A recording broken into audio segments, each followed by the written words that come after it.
Assalamualaikum warahmatullahi wabarakatuh. Perkenalkan, nama saya Andrianto dengan NIM 28924700022 dengan prodi manajemen. Presentasi ini saya buat untuk memenuhi UTS untuk mata kuliah Bank dan Lembaga dengan dosen pengampu Bapak Dr. Insinyur Sugeng Prayetno MM. Nah, untuk presentasi kali ini dari materi yang sudah diberikan, saya memilih untuk otoritas jasa keuangan atau yang lebih dikenal sebagai OJK. Nah, langsung saja. Nah, pertama itu ada pendahuluan.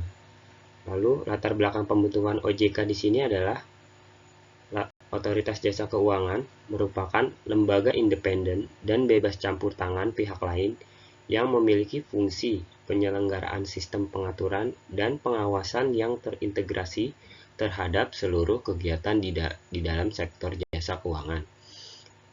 Otoritas Jasa Keuangan adalah lembaga negara yang dibentuk berdasarkan Undang-Undang Nomor 21 Tahun 2011 yang berfungsi menyelenggarakan sistem pengaturan dan pengawasan yang terintegrasi terhadap keseluruhan kegiatan di dalam sektor jasa keuangan, baik di sektor perbankan, pasar modal, dan sektor jasa keuangan non-bank seperti asuransi, dan dana pensiun, lembaga pembiayaan, dan lembaga jasa keuangan lain.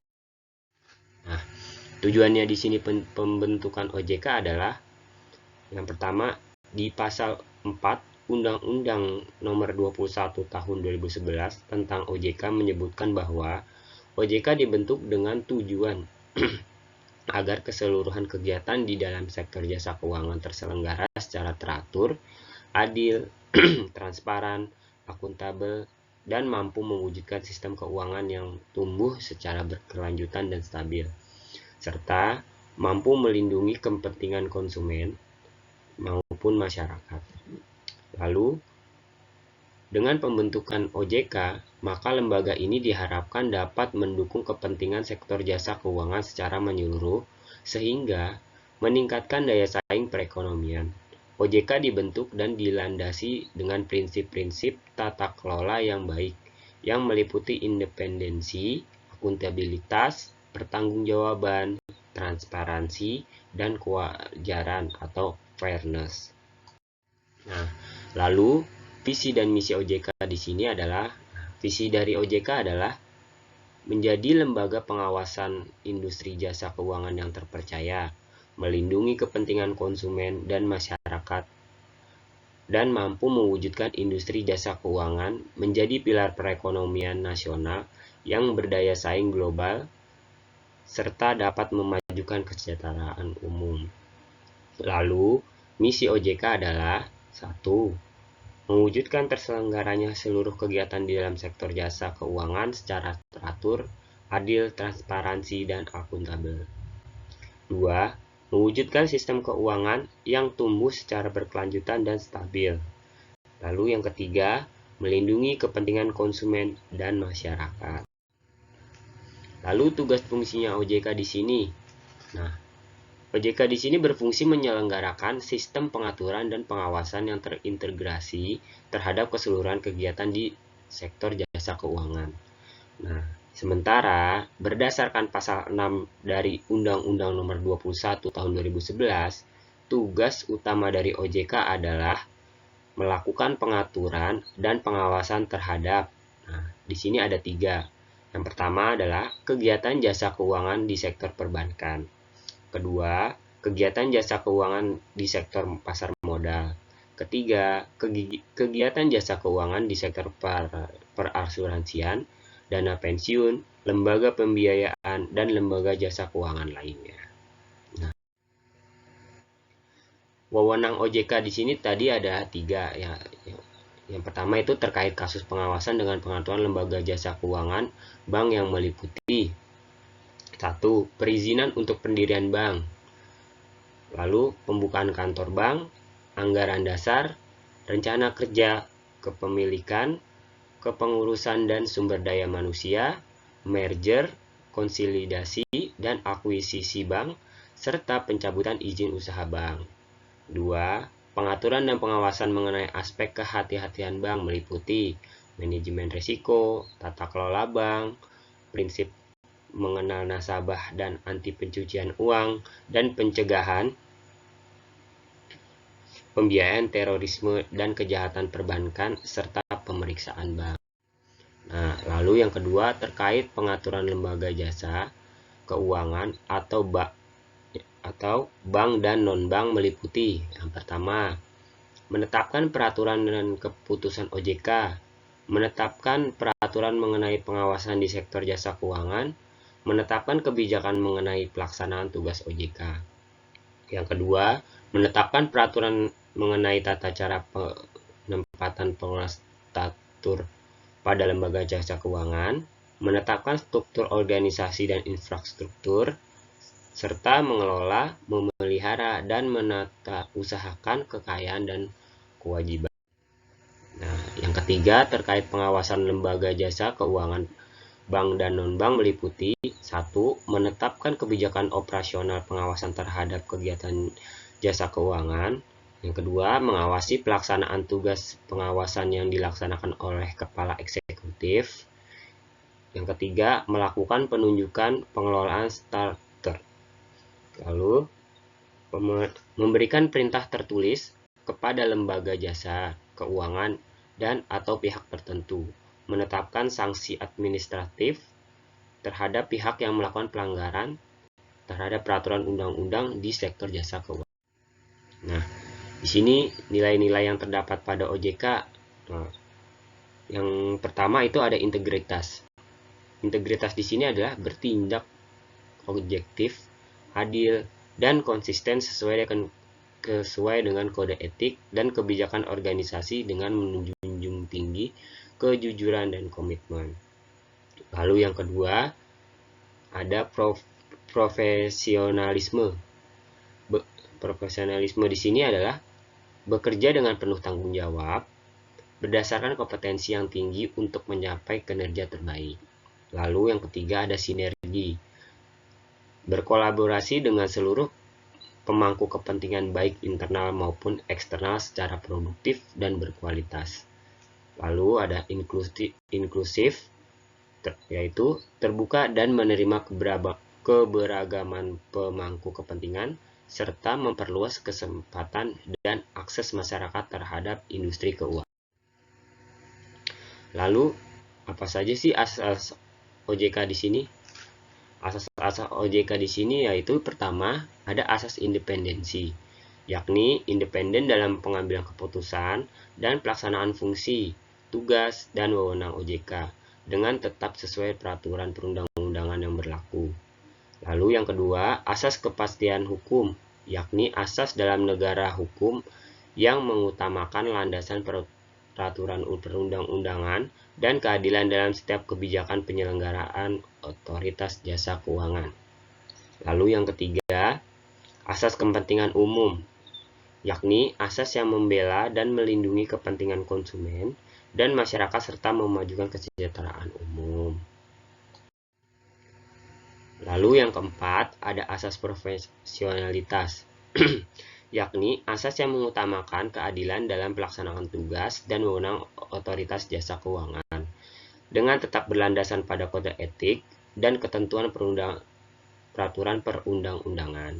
Lalu, asas integritas yakni asas yang berpegang teguh pada nilai-nilai moral dan setiap tindakan keputusan yang diambil dalam penyelenggaraan jasa dan keuangan. Lalu, asas akuntabilitas yakni asas yang menentukan bahwa setiap kegiatan dan hasil dari setiap kegiatan penyelenggara otoritas jasa keuangan harus dapat dipertanggungjawabkan kepada publik. Lalu, pimpinan OJK. OJK dipimpin oleh 9 Dewan Komisioner yang kepemimpinannya bersifat kolektif dan kolegial. Susunan Dewan Komisioner tersebut terdiri atas seorang ketua, seorang wakil ketua, seorang kepala eksekutif pengawas perbankan, seorang eksekutif pengawas pasar modal, seorang kepala eksekutif pengawasan industri keuangan non-bank, seorang ketua dewan audit, seorang anggota yang membidangi edukasi dan perlindungan konsumen, seorang ex officio dari Bank Indonesia, seorang ex officio dari Kementerian Keuangan. Jabatannya yang di OJK yaitu membantu tugasnya Dewan Komisioner mengangkat penjabat struktural maupun fungsional antara lain Deputi Komisioner, Direktur, dan pejabat di bawahnya. Nah, strategi OJK untuk merealisasikan visi dan misinya yaitu strategi pertama yaitu mengintegrasikan pengaturan dan pengawasan lembaga keuangan. Tujuannya adalah untuk mengurangi dan menghilangkan duplikasi serta pengaturan yang terpisah-pisah melalui harmonisasi kebijakan. Dengan demikian, akan diperoleh nilai tambah berupa peningkatan efisiensi dan konsistensi kebijakan pengurangan arbitrasi sehingga 49 mendorong kesetaraan dalam industri keuangan. Pengurangan biaya terhadap industri dan masyarakat integrasi akan mengacu pada arsitektur pengembangan sektor jasa keuangan yang mensinergikan berbagai master plan yang telah disusun sebelumnya di Bank Indonesia dan Bapepam LK. Nah, strategi OJK untuk merasakan visi dan misinya yang kedua adalah strategi kedua, meningkatkan kapasitas pengaturan dan pengawasan. Strategi ini ditempuh melalui adopsi kerangka peraturan yang lebih baik dan disesuaikan dengan kompleksitas, ukuran, integrasi dan konglomerasi sektor keuangan. Selain itu juga akan dikembangkan metode pengawasan termutakhir dan bersifat holistik bagi seluruh sektor keuangan, termasuk penyempurnaan metode penilaian risiko dan deteksi dini permasalahan di lembaga keuangan.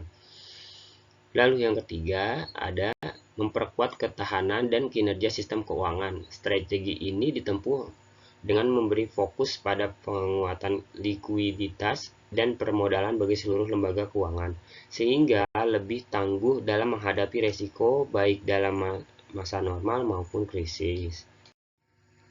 Nah, tata kelola OJK. Tata kelola OJK ini yaitu pertama ada Dewan Komisioner. Masa jabatan Komisioner OJK selama 5 tahun lamanya dan dapat diperpanjang 1 kali masa jabatannya. Sesuai pasal 17 Undang-Undang OJK, anggota Dewan Komisioner tidak dapat diberhentikan sebelum masa jabatannya berakhir, kecuali apabila memenuhi alasan sebagai berikut, yaitu meninggal dunia, mengundurkan diri, masa jabatannya telah berakhir dan tidak dipilih kembali dan berhalangan tetap sehingga tidak dapat melaksanakan tugas lebih dari 6 bulan berturut-turut. Yang kedua, pengambilan keputusan pada Komisioner OJK. Setiap anggota Dewan Komisioner memiliki hak untuk memberikan pendapat dalam setiap proses pengambilan keputusan Dewan Komisioner dan memiliki hak suara pada saat keputusan ditetapkan berdasarkan suara terbanyak. Nah, pengawasan OJK dan laporan. Pertanggungjawaban OJK diawasi oleh DPR. Dalam hal ini, Komisi 11 sebagai bagian dari akuntabilitas publik, OJK wajib menyusun laporan keuangan yang terdiri atas laporan keuangan 3 bulanan, semester, dan tahunan. Laporan ini akan diberikan kepada Badan Pemeriksa Keuangan dan DPR. Selain itu, OJK wajib menyusun laporan kegiatan yang terdiri atas laporan kegiatan bulanan, triwulan, dan tahunan. Nah, manajemen strategi anggaran dan kinerja MSAK yaitu dalam rangka melaksanakan ketentuan pasal 34 Undang-Undang OJK pada 2103 OJK telah menyusun sistem manajemen strategi anggaran dan kinerja MSAK, yaitu sistem yang tidak hanya berisi kegiatan penyusunan dan penetapan rencana kerja dan anggaran RKA OJK, tetapi lebih komprehensif mengingatkan penyusunan RAK dengan pelaksanaan strategi, dan penilaian kerja OJK. Pemanfaatan sistem MSAK sebagai alat manajemen yang terstruktur dan akuntabel penting agar pemangku kepentingan dapat menilai kinerja OJK secara transparan dan objektif. Lalu, sistem MSAK memiliki siklus yang terdiri dari 4 tahap. Tahap pertama dan kedua merupakan tahap perumusan dan penyusunan strategi serta RAK, RKA, OJK akan satuan kerja. Dilaksanakan 1 tahun sebelum tahun pelaksanaan. Sementara itu, tahap ketiga dan keempat dari siklus MSAK merupakan tahap implementasi, monitoring, dan evaluasi dari pelaksanaan strategi, dan RKA pada tahun berjalan berdasarkan hasil monitoring, dilakukan review atas pelaksanaan strategi, dan RKA serta penilaian kinerja di tengah tahun dan di akhir tahun, baik untuk level OJK secara keseluruhan maupun untuk level satuan. Nah, manajemen strategi anggaran dan kinerja MSAK yaitu 1. Sumber pembiayaan OJK. Menurut pasal 34 Undang-Undang OJK, anggaran OJK bersumber dari anggaran pendapatan dan belanja negara dan pungutan dari pihak melakukan kegiatan di sektor keuangan. 2. Pungutan ke pelaku industri keuangan. Rencana OJK akan menarik pungutan dari lembaga keuangan di Indonesia. Mekanisme pungutan itu sendiri tengah digodok oleh OJK dan pemerintah. 3. Praktik pungutan di luar negeri.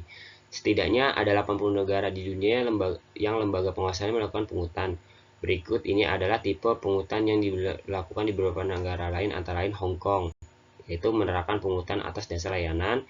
Estonia dan Slovakia, pungutan di negara ini dibagi menjadi 2 macam, yaitu atas dasar layanan, atas dasar volume. Nah, hubungan kelembagaan OJK, hubungan OJK dengan Bank Indonesia. Nah, menurut pasal 39 Undang-Undang Nomor 21 Tahun 2011, OJK bisa berkoordinasi dengan BI dalam pengaturan pengawasan perbankan, misalnya dalam hal kewajiban memenuhi modal minim bank ataupun kebijakan permintaan dana dari luar negeri, menerima dana valuta asing maupun pinjaman komersial luar negeri. Berikut ini berbagai bentuk nyata sinergi antara BI dan OJK. 1. OJK berkoordinasi dengan BI dalam membuat peraturan pengawasan di bidang perbankan. Hal tersebut merupakan salah satu contoh bahwa kesatuan langkah kedua lembaga harus selalu ada. Lalu yang kedua, tidak hanya dalam pembuatan aturan, BI dan OJK harus terintegrasi dalam tukar menukar informasi perbankan. 3. Dalam rangka pemeriksaan bank, BI dan OJK juga terus melakukan hubungan timbal balik. BI dalam kondisi tertentu akan melakukan pemeriksaan khusus terhadap bank setelah berkoordinasi dengan OJK. Nah, hubungan kelembagaan OJK. Hubungan OJK dengan lembaga penjamin simpanan atau LPS. Sesuai pasal 41 Undang-Undang Nomor 21 Tahun 2011, OJK menginformasikan kepada lembaga penjamin simpanan atau LPS mengenai bank bermasalah yang sedang dalam upaya penyihatan oleh OJK. Begitu juga LPS dapat melakukan pemeriksaan terhadap bank yang terkait dengan fungsi, tugas, dan wewenangnya serta berkoordinasi terlebih dahulu dengan OJK.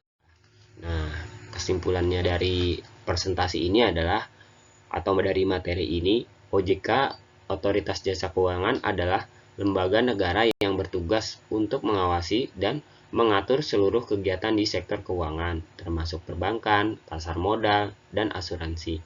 Nah, peranan sangat penting untuk menjaga stabilitas dan keamanan sektor keuangan, melindungi kepentingan konsumen dan masyarakat, serta menciptakan sistem keuangan yang tumbuh secara berkelanjutan. Terima kasih atas perhatiannya.